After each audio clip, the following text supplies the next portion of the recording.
Okay. Well, so it is 14 minutes after 8. It is the 12th of July, 2016, and the first video meeting of the virtual chapter of IACT and IMDHA. Appreciate your patience as we're working out some of the bugs and trying to figure out what's the best way to conduct a meeting on here. For those of you, again, who aren't familiar with the different modes, there is an opportunity for you to be in either gallery mode or speaker mode. It's in the upper right-hand corner of your screen. And if you're in speaker mode, the words that you'll see up there are gallery mode, because that's the doorway to change it. So, so if you see gallery mode, it's a ridiculous thing to say, but it means that you're actually in speaker mode. And what that will do is, as Michael and I talk back and forth, the person that's speaking will be the one that's on the screen at any given time, and it'll make it a little easier for you to keep track. You'll also see little images and whatnots indicating the other participants at the top of the screen. So, so go ahead and do that if you can make that change. And I just want to, first of all, welcome you all for being here, because we have been trying for a while to figure out what's a good video solution that that might work for us, and I think we've found something that that can do the job. There are fancier ones, and this seems to have all the things that we need, at least to get started. One of my hopes has been to be able to do this in a way that we could actually do some demonstrations and you know, watch somebody work rather than just listening on the phone, and we were limited to just telephones before. So I'm excited about that. But we're just going to carry on as usual tonight. We don't really have, I don't know, any snazzy demonstrations or anything like that, as far as I know, although Michael may have a card trick or two to share with you as we get underway. That would be okay. So I do want to tell you why the topic and what's happening tonight is that I was starting to think just a month ago about the topic for the next meeting, and it was in fact exactly a month ago today that the Pulse shootings in Orlando took place, and it was taking me a while to get around to it.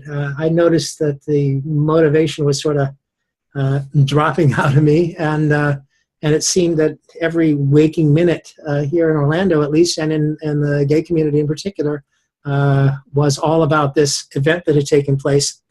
And one of the deals is, I'm kind of giving you a really long-winded introduction, Michael, so if you'll bear with me for a minute.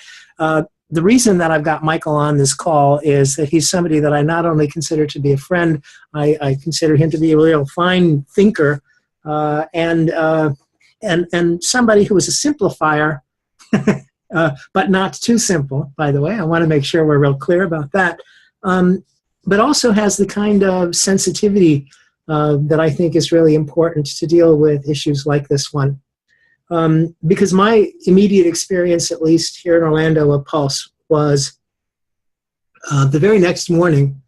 I mean, literally a couple of hours after I was aware that this had happened, what I saw were politicians vying for footage, you know, to make their comments and things as if trying to find some way to leverage or to utilize this event, which, from a personal standpoint, felt much more personal than that, you know, and somehow or another, it just got me angry. And of course, it continued and it continued. Then I was talking to Scott Sandlin a few days after that, and Scott had mentioned to me somebody that he knew that does work in what he was referring to as post-traumatic growth. And again, I had this shocked reaction because I think in that particular moment, in some other day or some other time, I would have thought, God, what a wonderful concept, post-traumatic growth. And intellectually, it makes all the sense in the world to me. I think it's a brilliant thing. But I noticed that there was a part of me that had just basically been said, essentially, don't you just love a learning experience? And my response was that I kind of wanted to slap somebody. And and I think the thing is that the immediate response and something that's really important to me in the hypnosis community, the immediate response has got to be paced, before we try to lead somebody somewhere. As a matter of fact, people too quick on the bandwagon to help people get over, I want to help you get over it. The very thought of getting over it would have been repulsive to me a couple of weeks ago. Over it is, if you want to support me in getting through it, I thought that would be a lovely thing. But the idea of getting over it was not only absurd, it felt very, very insulting. And I just have this hallucination. I hope that there isn't anybody that really does this. It may just be my imaginary, horrible practitioner. But I have in my imagination somebody who has been trained in all the techniques that we have in hypnosis and NLP, and knows the grief process that the Andreases have developed, for example, which is such a fine process. And imagine that person, in fact, spends their spare time trolling for clients by standing on the front porch of funeral parlors and passing out business cards. It seems that there is an appropriate time and place. And we presuppose that the goal for our client is to get past this. And I think one of the things before we presuppose anything would be to ask our client what the goal is. So I've just got on a soapbox here for a couple of minutes. I think that's a great place to start. But I can't think of anybody that I'd rather talk to about stuff like this than Michael Ellner. So Michael, I'm really delighted that you are here with me and able to do this with us tonight. So hi and welcome, and we're glad you're here. I appreciated the invite. My thinking is that in most situations, we're not going to be approached as professionals. We're going to be approached as human beings. And you said some very profound things. I imagine the worst thing you could do is try to cheer somebody up. And as individuals, we all process this type of trauma in our own way. So that as an individual who was with somebody who was deeply disturbed by this, I would just want to be there for them. I would just want to listen to them. I certainly wouldn't offer any advice. And I think that it might be helpful to let them know I care. I'm here for you, and leave it at that. And if I were approached professionally, well, I think it's important to take a client-centered approach. So I would really want to be clear on what the client's goals are. Mm-hmm.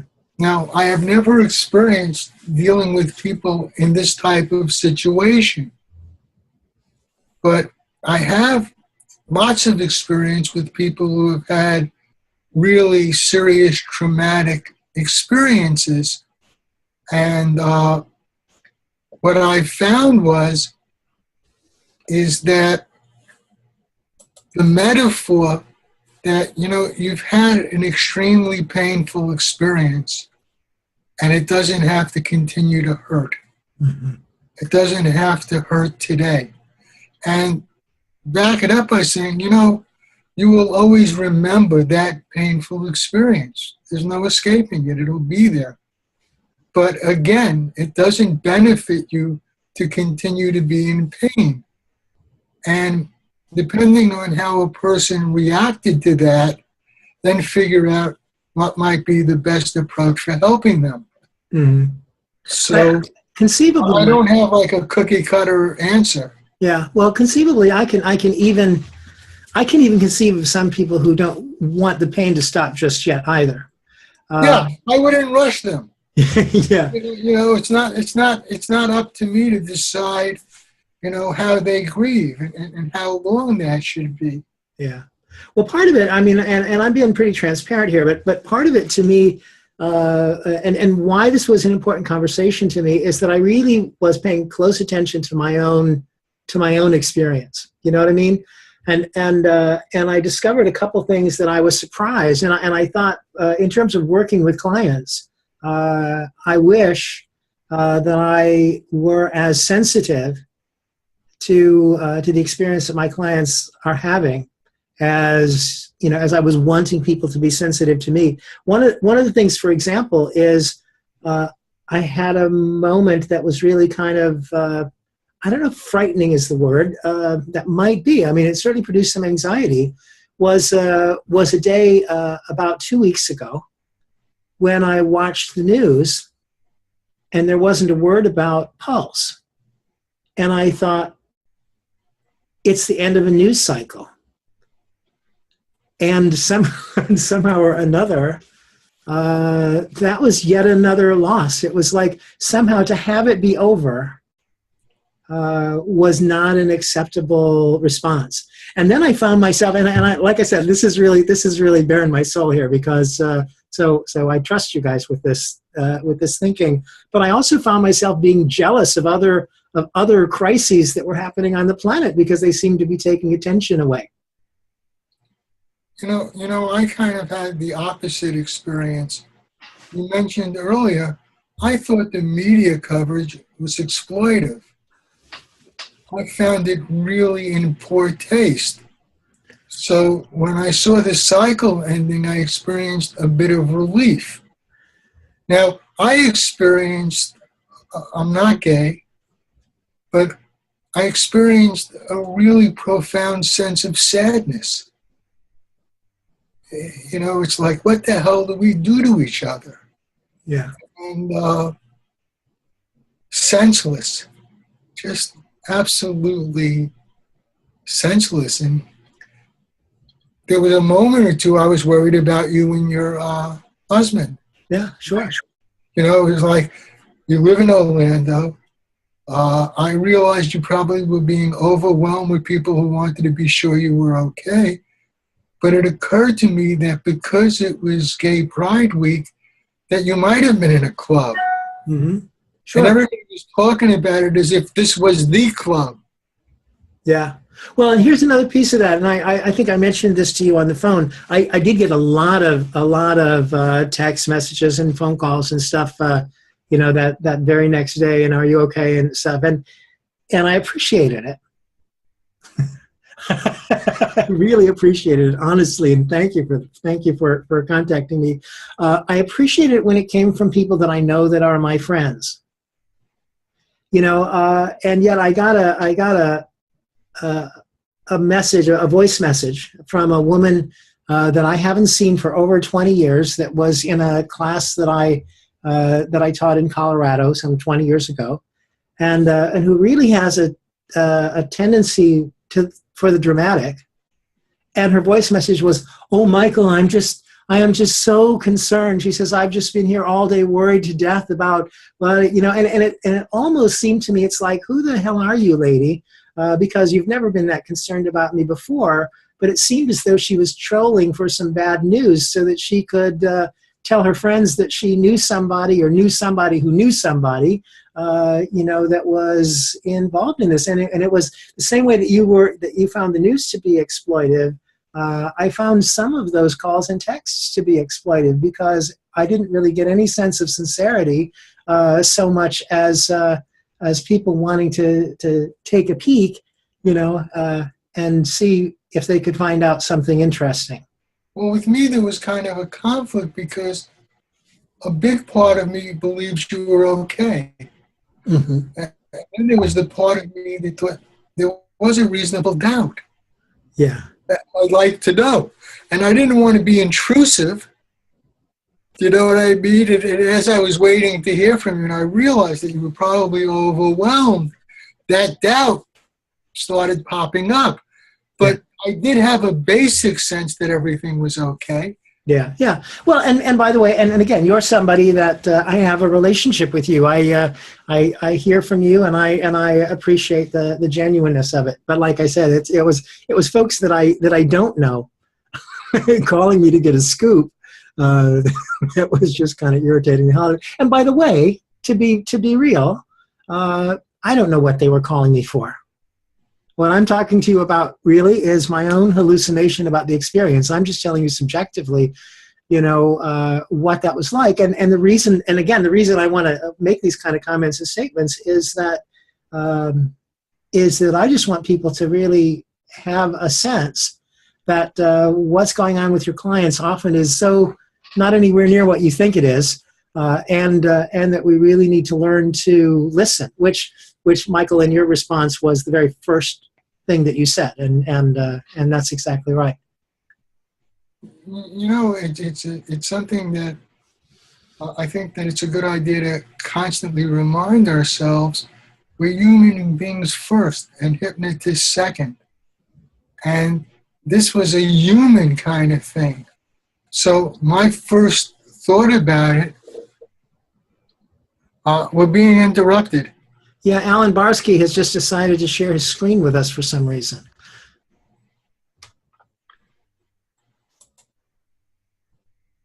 And there we go. Thank you, Alan.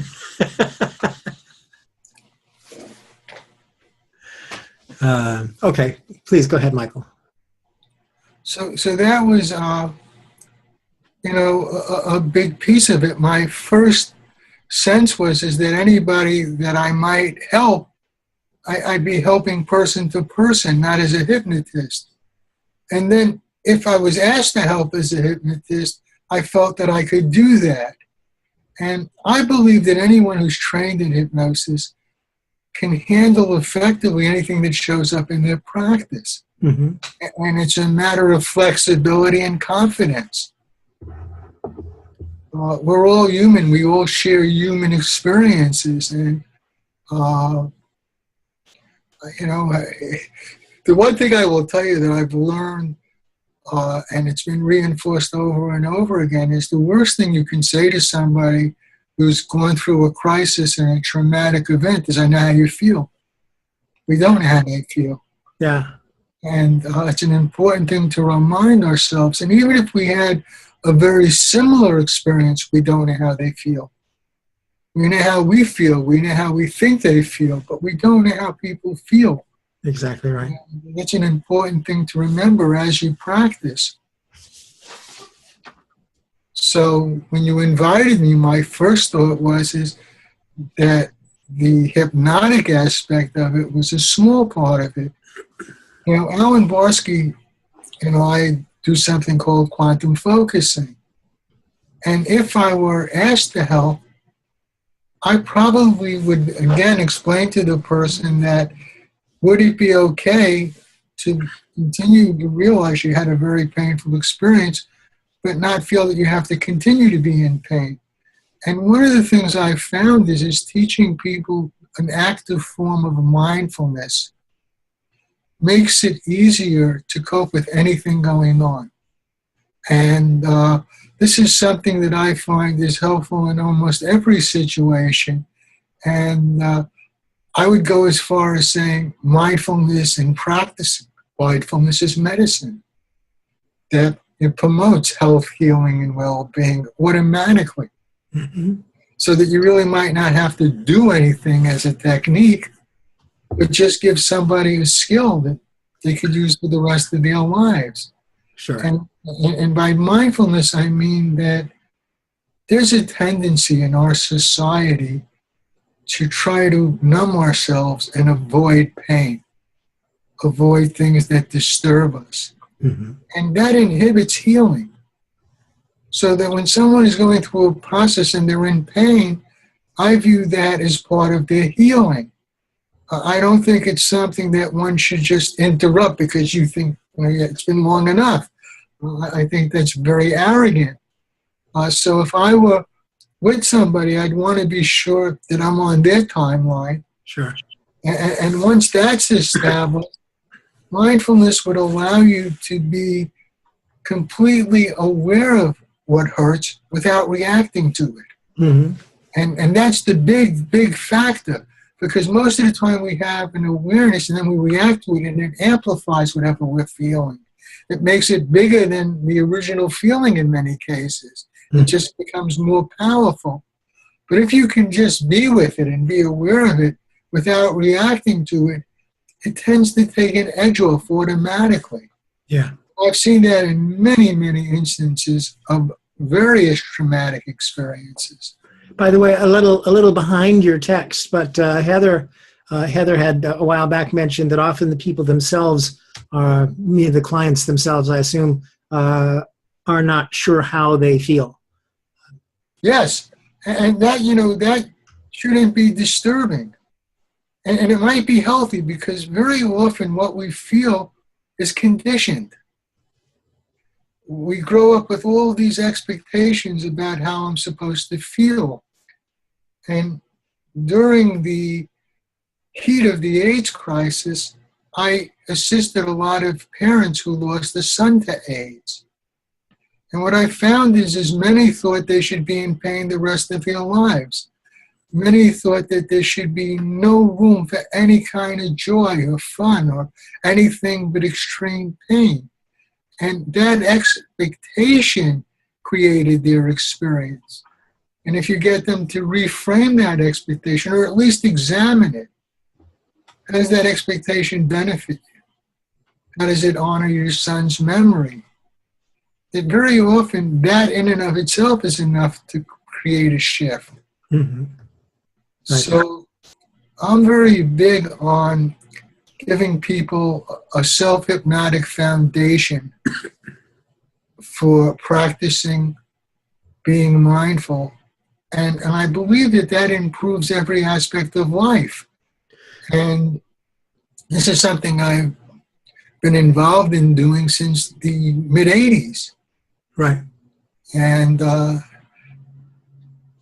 one of the things about quantum focusing that I like, I originally developed with Richard Jameson, who was a PhD and a psychobiologist. And he was brilliant. And he and I were running support groups for people with AIDS and cancer. And then he retired. And when he retired, he took the whole body of work that we developed together and said, here, it's yours, run with it, make me proud. And I hope I did. And then a number of people were invited to be involved. Alan Borsky, Kelly Woods, yourself. In fact, you took a technique and modified it for yourself that I am now teaching people. And I find very, very effective. And one of the things that delight me is that a number of hypnosis practitioners over the years have told me that when they were going through difficult times and being challenged, they found the techniques very helpful. So not only did it help their clients, but it actually had a beneficial effect for them as well. So these things benefit the practitioner as well as the client. Yeah. Yeah, great. Listen, I just want to, for the benefit of the people that arrived a little later, I see that Alan, I hope he's still there. Alan Barsky was on the call a moment ago. Yeah, he's still there. And for anybody who doesn't know, there is a window. You have a little menu down at the top or the bottom of your screen, probably the bottom of your screen for most of you. And one of the options, it says participants. And if you click on that, it'll drop down the little participants list on the right-hand side. And the nice thing about that is that list will have the names of everybody that's, that is on the call. But down at the bottom right-hand of that list, there's a little blue place you can click that says to raise your hand. And if you, I want to open up to questions. So if you've got some questions or you just want to add your 2 cents or say hello or something, if you just click the thing to raise your hand, we'll be able to get you in here then, and you can ask a question of Michael, or you can just tell us what's on your mind.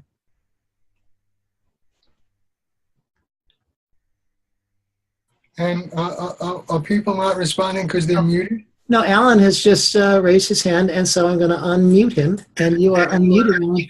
You could actually turn your camera on, if you want to. I can say something. Mostly I'm trying to figure out how this works. Well, you can talk now. It can talk now. Excellent. But I can't see my picture, right? You could if you keep your camera on. Thought so. Okay, nonetheless, don't want to waste things with technology, but it's true that what Michael put together, and with Richard Jameson, is something that was, let's just say, in addition to hypnosis or more than hypnosis, because in the quantum focusing procedure, it is mindfulness. It is based in the here and now. I think traditionally some people have seen hypnosis as you go to somebody's office, you get hypnotized, and you go forth and do something. But with the quantum focusing concept, you take it with you. You've got a 5-minute thing that you do throughout the day. You take it to work. You take it on the way to work. It's something you keep with you all the time, or on cue throughout the day. So in that sense, it laid down a mindful track that was in addition, of course, to the quality hypnosis that we all do. So just so people know how I developed it with Jameson is I saw a need for helping people who were diagnosed with AIDS. And in the early part of the crisis, it was an automatic death sentence. This is cruel and unusual punishment. And I wanted to challenge that. And it occurred to me if I could find long-term survivors, I could challenge that. I lived in New York City. We were told we were the epicenter. I later learned you were told you were the epicenter in San Francisco. People in LA were told they were the epicenter. Sure. People in Florida were told they were the epicenter. And people in Texas were told they were the epicenter. So all of us thought we were the epicenter. But anyway, it occurred to me, I'm living where it's happening. If there's survivors, I should be able to find them. And what I found was it was easy to locate them. No one was looking. And when I identified them, the issues of confidentiality and anonymity, but I reached out to them and I said, I believe if you join me, we could save lives. And they did join me. But I was running groups. I wasn't seeing clients one-on-one. And trying to figure out the best way to help the people in the group, I thought maybe teaching them self-care techniques would be the way to go. And an amazing thing happened. As these people practiced these self-care techniques, their symptoms went into remission. Their health improved. And I did this over a 10-year period, and then the mainstream started acknowledging long-term survivors.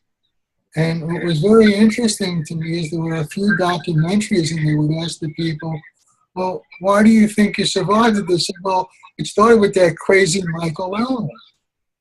And then they went off and did whatever they did to survive. But I created a spark of hope where there was none. And it changed the way I practiced forever because I initially saw myself as an agent of change. Mm-hmm. Now I see myself as an agent of change and a broker of hope. And I think that hope is such an important thing that so many clients, for so many different reasons, come in with learned helplessness and learned hopelessness. And if we address that in the beginning, we can help them more effectively. Yes, yeah. I got to tell you too, well, so Alan mentioned it and you're saying it, and for anybody who doesn't really know about this or hasn't done any work with quantum focusing, this simple little technique, has for me been one of the, in terms of personal use, one of the greatest tools that I have become acquainted with in the last 30 years.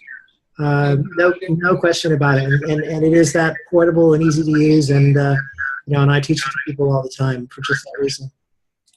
One of the things that I think it has a really powerful application is helping people take the suffering out of pain.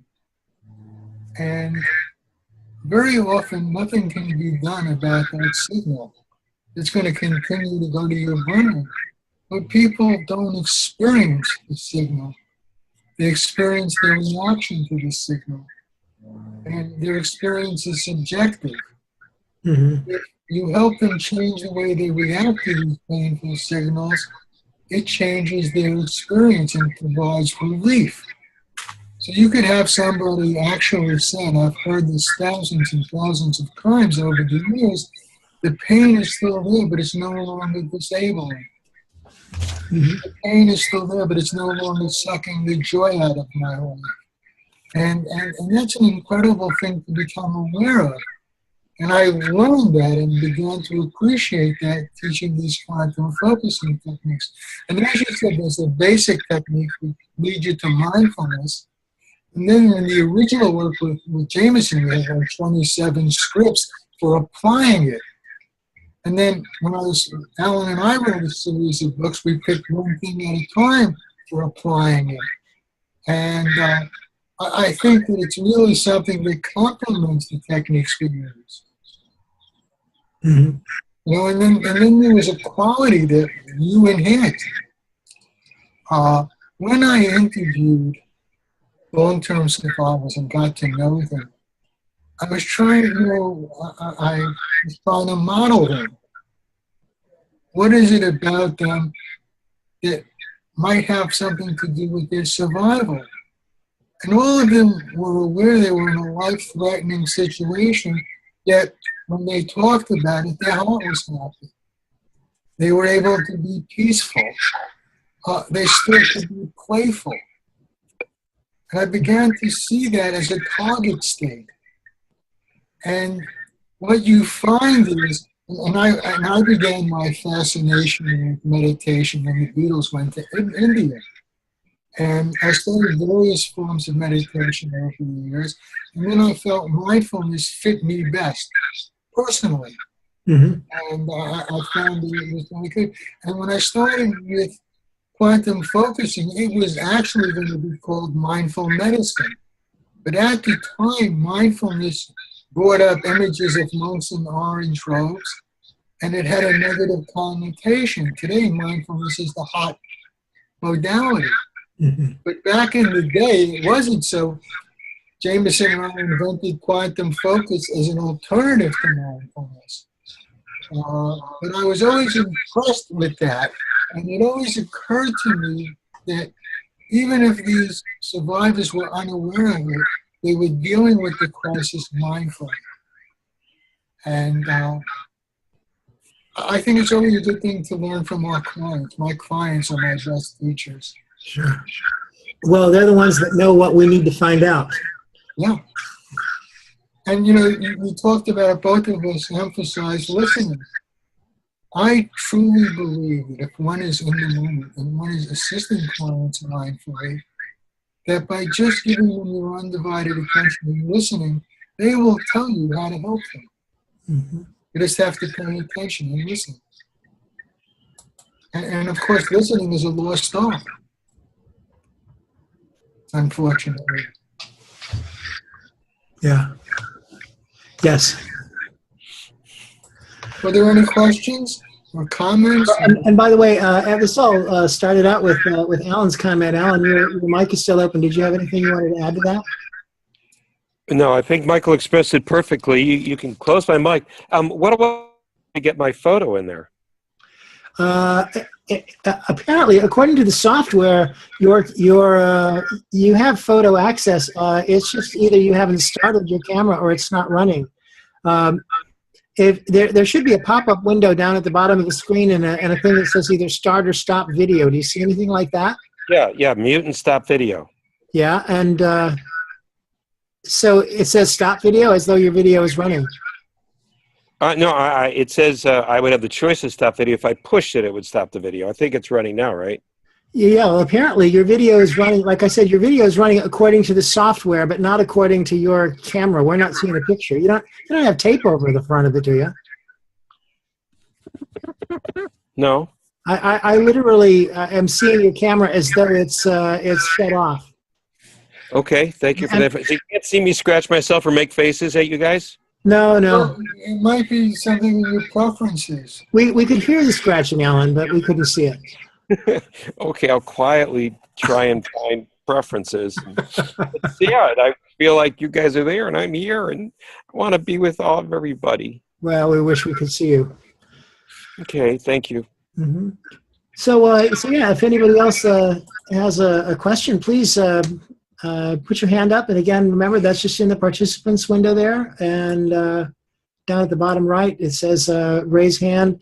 And, I apologize to the people that are on the phones because I know that there is a way for them to do it by dialing star something. And I have to confess, I have no idea what that something is.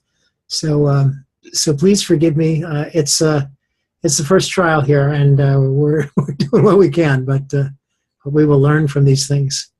Don't you just love a learning experience? Perhaps if you unmute everybody, the folks on the phone can participate, and then we can. Okay, I'll give that a shot. If there's a lot of background noise, it may cause us some challenges, but let's see. Everybody is unmuted now, including the people on the phone. So if anybody has a question, how about that? Shout out. Or a comment. Okay, I have a question. Okay, Judy. As a novice, okay, the best way to learn quantum focusing would be what? To get the book? Alan Barsky has organized, we have a series of books. He's organized a package where you can get all of everything quantum focusing and the audios that come with it for a discounted price. You can find that at quantumfocusing.com. Okay. The original book is out of print because I had a falling out with the publishers. I was very unhappy with how they wanted to market the book. And I had the right to reject it, so when I didn't sign off on the marketing, they destroyed 2,500 books and told me to screw off. I have PDFs of it available being sold now at the HypnoThoughts store. HypnoThoughts has a store that sell the book, and it came with 2 recordings. What's interesting about the recordings is at the time, the hot thing in hypnosis was doing inductions. So that was like, Jameson and I went with the flow, and we did our recordings as dual inductions. And I go back and I listen to them, and they're fascinating as well as effective. Just going with what was happening at the time. So there were 2 options. The original book has the theory of quantum focusing, and it has about 27 scripts. And then Alan and I have a series of things: how to get unstuck, how to stay on track, IBS scoring, and many others that are available as a package, so you would save a lot of money rather than buying them as an individual product. You get everything quantum focusing. And, I guess the best way to access that would be quantumfocusing.com, Alan? Yes. Thank you. So Alan put that together. And what Alan did was we wrote these books, and he made a recording of all the scripts. And so when you get the book, he sends you the recordings that he made. And I think that that's a very interesting enhancement to the book, just to hear it. And really, of course, I think you'll find it a valuable tool for yourself personally and for assisting clients. So thanks for asking. You're welcome. Thank you. I literally switched out several years ago from, I used to, in my initial meetings with clients, I always taught people self-hypnosis in the first session, and I taught them the Betty Erickson technique, which is kind of a standard in NLP communities and stuff. And I would ask them, probably because I had been inspired by the Maharishi to make this suggestion, that they should practice it for 20 minutes twice a day. And then when they came back for their next meeting with me, I had asked them, have they been doing their self-hypnosis? And they said, well, I was going to do it on Wednesday, but the phone rang, and then Thursday the kids came over, and Friday, I had to wash my hair, or whatever it was. So I was so delighted when I saw this, because I said, look, I'm gonna give you something here that you can use that'll take 2 minutes of your time. And and it was really easy, and it was really easy to get people to start using it. So I thank you guys, both of you, for your contributions to that. Well, there was a necessity for that. What happened was, I was teaching different forms of meditation, but I was using that same basic guideline, practice 20 minutes a day. But if somebody has a serious medical crisis, time is a huge factor. They don't have time for anything. They're running here, they're doing this, they're doing that. And asking them to do anything for 20 minutes was challenging. So people would say, you know, I want to do it, but that 2 hours, 20 minutes. And then I thought, well, you have 5 minutes? You have 3 minutes? And what I found was that as I studied neuroplasticity, it actually is more effective than doing it for 20 minutes. If you could do it for 2 or 3 minutes at a time, several times a day, the repetition actually builds the brain circuitry. Whereas if you do it once a day for 20 minutes, you're only doing that once. There isn't the repetition part of it. So most of the people practicing this were able to find 2 or 3 minutes here, 2 or 3 minutes there, 2 or 3 minutes there. And in my own practice, I found that it was easiest to do when I changed activities. I was doing this, and now I'm going to be doing that. And then I took 2 minutes just to center, rebalance, and be mindful. So that this has helped me. You know, I've gone through a couple of crises.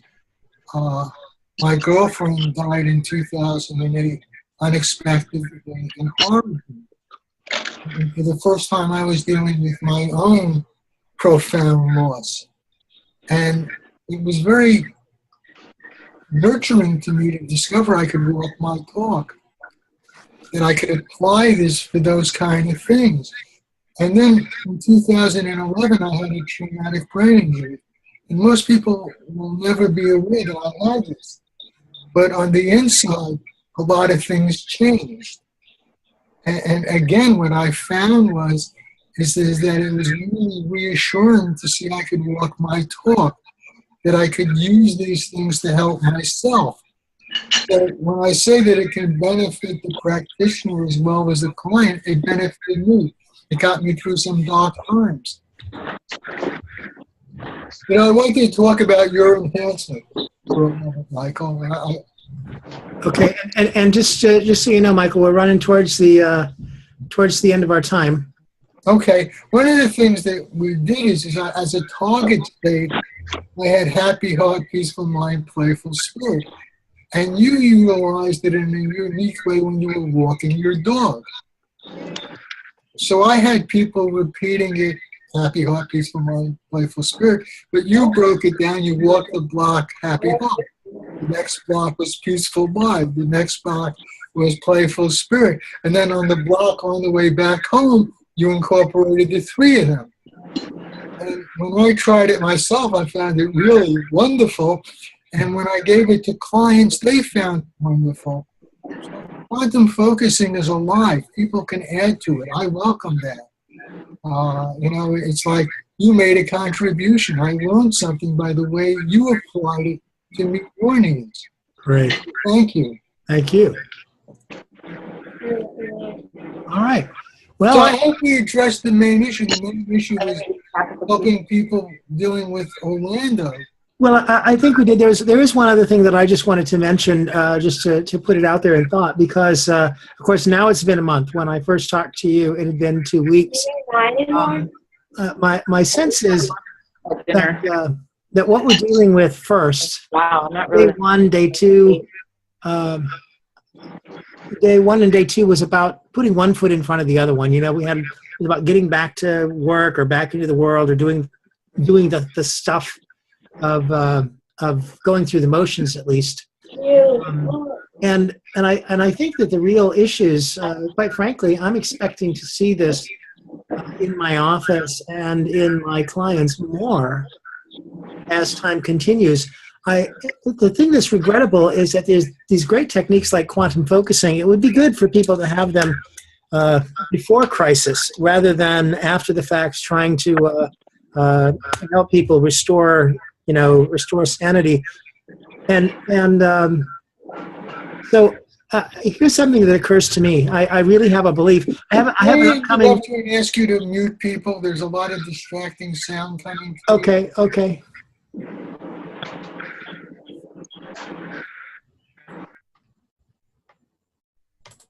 So anyway, I have a feeling that there's certainly more to come from this, and it'd be nice to be prepared for things like this in advance. And I literally have a class coming up, a hypnotherapy class coming up. And in my class, when I was scheduling it, I'm literally looking at the calendar, trying to figure out what dates for what weekends. I discovered that I have a November weekend that will either be the 4 days immediately before Election Day, or Friday, Saturday, Sunday, and Monday after Election Day. And I remember thinking to myself, on those 2 days, and I apologize if this isn't a hallucination that the rest of you share, but this is how it seems to me, that on those 2 days, half of the people that I know, on the first one, before election, half of the people that I know are going to be desperate and anxious. And the other half are going to be, well, whatever they're going to be. And on the week after the election, half of the people that I know are going to be like freaked out and all sorts of stuff. So what I see is that there are days ahead. There are days like the situations with the shootings and the police and and all the stuff that's been going on in the last couple of days. It's nice to be able to have something to offer to the public in advance of these kinds of situations, to help empower people to be able to be resilient when the shit hits the road. Is a great thing, and something that it's not too early to start. Yeah, it's not like I'm pushing a product. It's I truly believe in it. It's just like it stood the test of time. It met a need when the need was urgent. Mm-hmm. And then I incorporated it into my practice. And this is an add-on. One should have a flexible toolbox. But if one has this in their toolbox, I think that they will find that there are many, many opportunities to utilize it quite effectively. And what I like about it is you're giving a client a tool that will serve them for the rest of their lives. So it's more than helping a client reach a goal. It's more than helping a client break an unwanted habit or create a wanted habit. It's empowering them for their lives. And I think the feedback is my clients appreciate it. That's lovely, Michael. And I appreciate it, and I appreciate you joining us for this and giving us an hour of your time. And for everybody who's on the call, thanks. We're still working with some things. I do have a couple little pieces of information that I just want to tell you because I've got them now. It'll be good to know next time that *9, if you're on the phone, will raise your hand when we come to a section that needs for people to raise their hand. There's an answer to just about everything. And Alan Barsky, I believe that, I see it's up there, that Heather has also put a link in the chat room about a support link for Zoom software that might help you with your camera issues, and also tells us that *6 is mute or unmute if you're on the telephone. So we'll keep track of all that stuff and make sure. Before we go, I just want to remind people, if you're going to HypnoThoughts Live, Alan and I are teaching a 1-day certification in medical hypnosis. And this is for people who want to just get into it and for people who are already into it. In addition to the techniques and the models, we have experience in integrating these practices into medical and healthcare settings. And I think it's a unique training. So if you're going to be there, check us out. Great. And by the way, I didn't mention, I gotta get my plug in too, is that I have a 2-day pre-conference at HypnoThoughts on generative trance. And so that's some exciting new cutting edge stuff and just ways to empower people. So if you're going to be there as well. I'm looking forward to seeing you then, Michael. And everybody, thanks for being on the call tonight. And I think we're getting something going here that just might work. We'll learn a little bit more about it, and we'll get better all the time. So thanks for helping us out. Thanks for being on the call, and we'll see you all next time. And I'd like to thank everybody who attended. Thanks a lot. Good night. Night, y'all.